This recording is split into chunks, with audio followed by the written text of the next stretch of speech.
જે નમસ્કાર મિત્રો, આપ જોઈ રહ્યા છો બાજ ગુજરાતી ન્યૂઝ। હું છું આપનો સાથી અર્જન કરાવજો।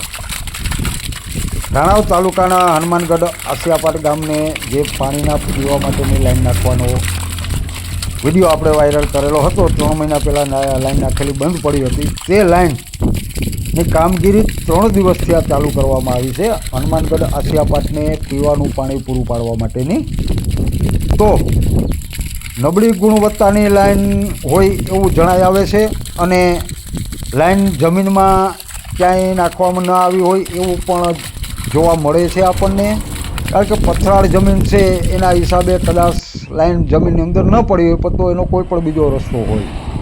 અને આ લાઈન ઉપર જ્યાં વાડી વિસ્તારના આજુબાજુના રસ્તા આવતા હોય ત્યાં ઉપર માત્ર ખાલી સિમેન્ટનું ગારિયું નાખવામાં આવેલું છે। આ ગારિયાના હિસાબે આ ગારિયું રહેવાનું નથી, કારણ કે સિમેન્ટનું ગારિયું છે એને ઓછામાં ઓછું 8 દિવસ આપણે પાણી આપવું પડે, દિવસમાં 3 વખત, તો જ એ સિમેન્ટ પાકે। તો એટલી તો જવાબદારી નિભાવવાવાળો કોઈ અહીંયા જવાબદારી હોય એવું પણ લાગતું નથી, જેના કારણે આ લાઈન તૂટવાના અવારનવાર બનાવો બનતા રહેવાના છે। 3 દિવસથી આ જે કોન્ટ્રાક્ટર જે કોઈ હોય એના માણસો 3 દિવસથી આ સતત આ લાઈનની અંદર મહેનત કરે છે પાણી પહોંચાડવાની, પણ હજી આ લાઈન રિચાર્જ થઈ નથી, સ્ટમ્પ સુધી પાણી પહોંચ્યું નથી। આ તૂટેલી લાઈનના બટકા છે। લાઈન આવી રીતે તૂટી જાય છે, લાઈન નબળી ગુણવત્તાની હોય એવું આપણે જોતા લાગે છે। અને એક તો કે જવાબદાર વ્યક્તિ આમાં કોઈ નથી। તાલુકા પંચાયત રાણાઓને જાણ કરીએ તો કે પુરવઠાની જવાબદારી આવે, પુરવઠાને જાણ કરીએ તો કે ગ્રામ પંચાયતમાં તલાટી અને ગ્રામ પંચાયતની જવાબદારી આવે છે।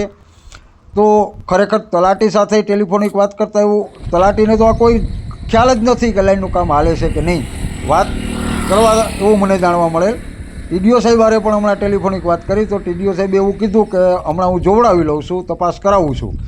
અને આ લાઈનની અંદર આપણે શરૂઆતમાં જોયા એ રીતે પ્રાઇવેટ પોઈન્ટ મૂકવામાં આવ્યા છે કે કનેક્શન કોકને આપવાના હોય એવું લાગે છે એમ। ત્યાં પણ અત્યારે પોઈન્ટ મૂકેલો છે, ત્યાં પણ 3 થી 4 ફૂટ કે 5 ફૂટ જેટલું પાણી અધર ઉછળે છે, નીકળે છે અને કાયદેસરનો સાપડો મારી અને કોઈને પણ કનેક્શન આપવાના ઈરાદે ત્યાં પોઈન્ટ મૂક્યો હોય એવું દર્શાઈ આવે છે, આપણને જોતાં સાબિત થાય છે। બાજુમાં નાલું છે, નાલાની અંદરથી લાઈન ખેંચી અને ત્યાં કનેક્શન લગાડવું હોય આવું જોતાં આપણે જાણવા મળે છે।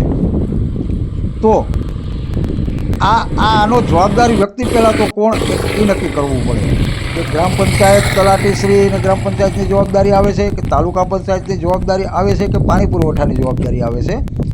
આ કોઈ જવાબદારી લેવા અત્યારે તૈયાર નથી। આ રેઢા કામ હાલે એવું છે।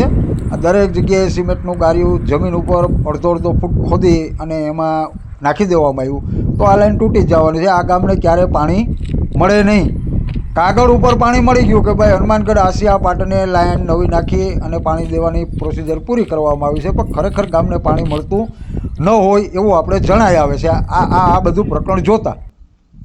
તો અમારી વિનંતી એટલી જ છે તંત્રને કે જે કોઈ જવાબદારી આવતી હોય, પુરવઠાની આવતી હોય, યા તો તાલુકાની આવતી હોય, યા તો તલાટી કે પંચાયતની, જે કોઈને આ કામ ઉપર દેખરેખ કરે, આ કામ ઉપર નજર કરે અને આ કામ કાયદેસર સારી રીતે બને અને ગામને પાણી મળે એવી વ્યવસ્થા કરવામાં આવે। હર વખતે ગ્રાન્ટો મંજૂર થઈ અને લાઈન મળવાની નથી। બહુ ઝાઝા સમય પહેલાં હનુમાનગઢ આસિયાપાટને લાઈન મળેલી છે, એ પછી બહુ ઝાઝા વર્ષો થઈ ગયા પછી આ લાઈન મંજૂર થઈ છે ને હજી હવેડા તો હજી આ ખાલી જ પડ્યા છે પાણીના। સરકારની ગ્રાન્ટમાંથી બનાવેલા હવેડા તો હજી ખાલી જ પડ્યા છે, ત્યાં તો પાણી પહોંચ્યું જ નથી। તો મિત્રો, અમારી બાજ ગુજરાતી યુટ્યુબ ચેનલને લાઈક કરો, સબસ્ક્રાઈબ કરો અને શેર કરો।